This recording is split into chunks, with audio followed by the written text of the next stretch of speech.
Good morning students. आज शिक्षण अधिगम के सिद्धांत में हम एक नए टॉपिक पर, एक नए यूनिट पर आज चर्चा करेंगे जिसका नाम है शिक्षण की नई विधाएं। तो शिक्षण की नई विधाएं यानी न्यू टीचिंग सिस्टम। तो न्यू टीचिंग सिस्टम में चर्चा करने से पहले पहले सिस्टम को समझना पड़ेगा कि सिस्टम बना कैसे है हमारा। तो ये सभी को पता है कि विद्यालय क्या है, वो समाज की एक लघु इकाई है। क्यों इसे लघु इकाई इसीलिए बोला जाता है क्योंकि समाज का प्रत्येक वर्ग विद्यालय में पढ़ने आता है और विभिन्न संस्कृतियां, विभिन्न मूल्यों वाले, विभिन्न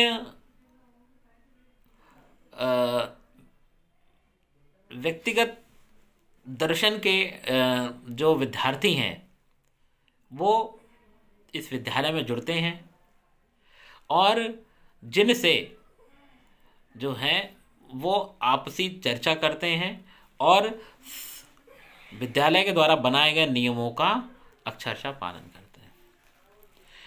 तो समाज क्या है, वो प्रगतिशील और परिवर्तनशील है। समाज का वैसे तो कोई स्वरूप नहीं है, कोई रूप नहीं है, कोई व्यक्तिगत पहचान नहीं है, लेकिन लोगों से मिलकर एक समाज का निर्माण होता है ना। तो शिक्षा क्या है, प्रगति का एक मुख्य उपकरण है। अगर किसी भी देश की प्रगति को अगर हमें बढ़ाना है, हमें आगे बढ़ाना है, तरक्की करानी है उस देश की, तो हमें उस देश की शिक्षा पर विशेष ध्यान देना पड़ेगा। क्योंकि शिक्षा ही जो है वो प्रगति का, तरक्की का, उन्नति का द्वार है, जिसको प्राप्त करके विद्यार्थी आसानी से अपने लक्ष्य को प्राप्त कर सकता है। वरन आप यहाँ पर जो है शिक्षा का तात्पर्य केवल शिक्षा से ही लीजिए, है ना। विद्यालय शिक्षा ही नहीं, जो हम चीज़ें समाज से लेते हैं, समाज से सीखते हैं, वो भी शिक्षा का एक अभिन्न अंग है। वरना आपने एग्जाम्पल देखा होगा, कई ऐसे व्यक्ति होते हैं जो कभी विद्यालय नहीं गए लेकिन ज्ञान का भंडार है उनके पास। वो अपने अनुभवों से, अपने तजुर्बों से आपको हमेशा लाभान्वित करते रहेंगे।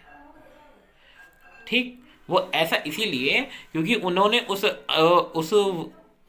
घटना को महसूस किया है और उन घटनाओं के आधार पर आपको वो मार्गदर्शन करेंगे।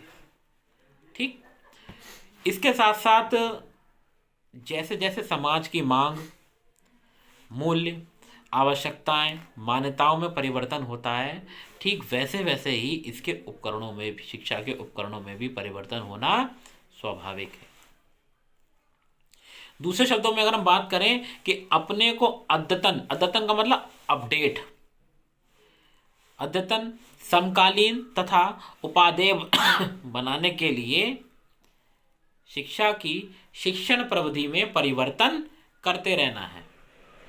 इसी अवधारणा के तहत तमाम प्राचीन शिक्षण विधियां अप्रासंगिक हो गई हैं। कुछ नई शिक्षण विधाएं हमारे सामने आती हैं। पहली शिक्षण विधा है हमारी बाल केंद्रित शिक्षण, यानी CCE, चाइल्ड सेंटर्ड एजुकेशन।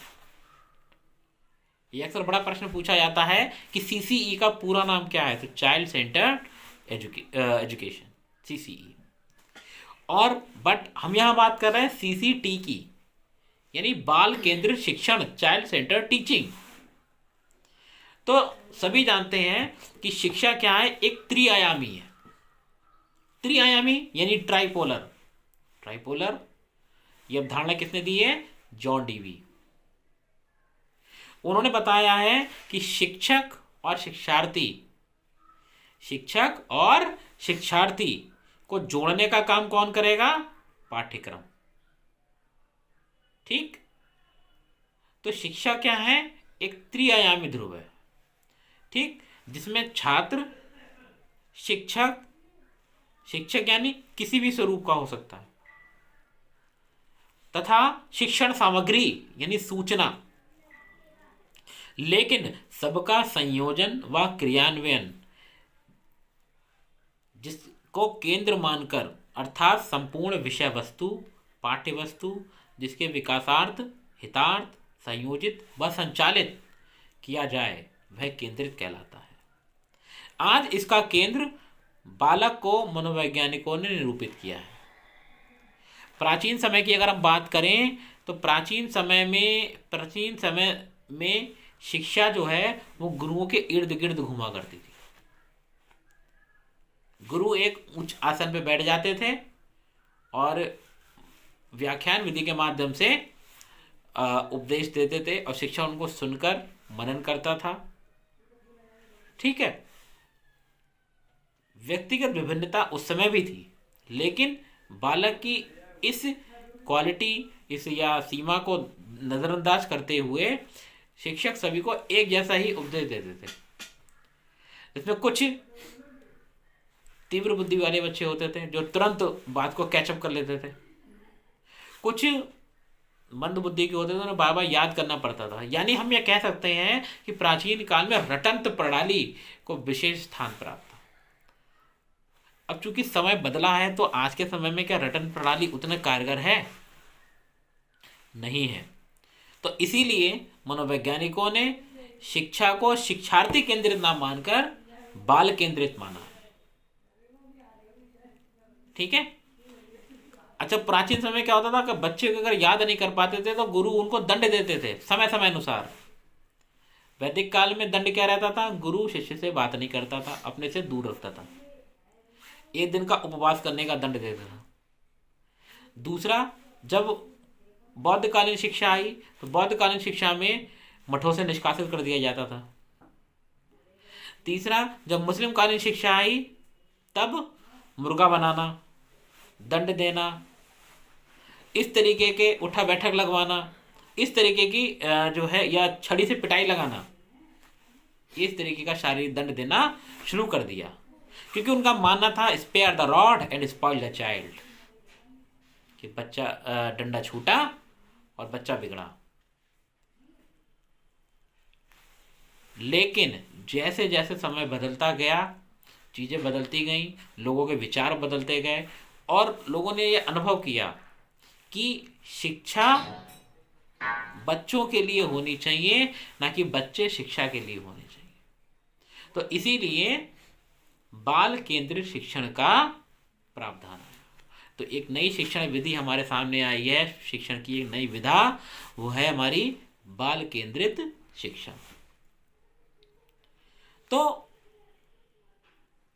बाल मनोविज्ञान की समझ और वैज्ञानिक प्रगति से कि पाठ्यक्रम केंद्रित व अध्यापक केंद्रित शिक्षण व्यवस्था को अपर्याप्त समझा जाने लगा।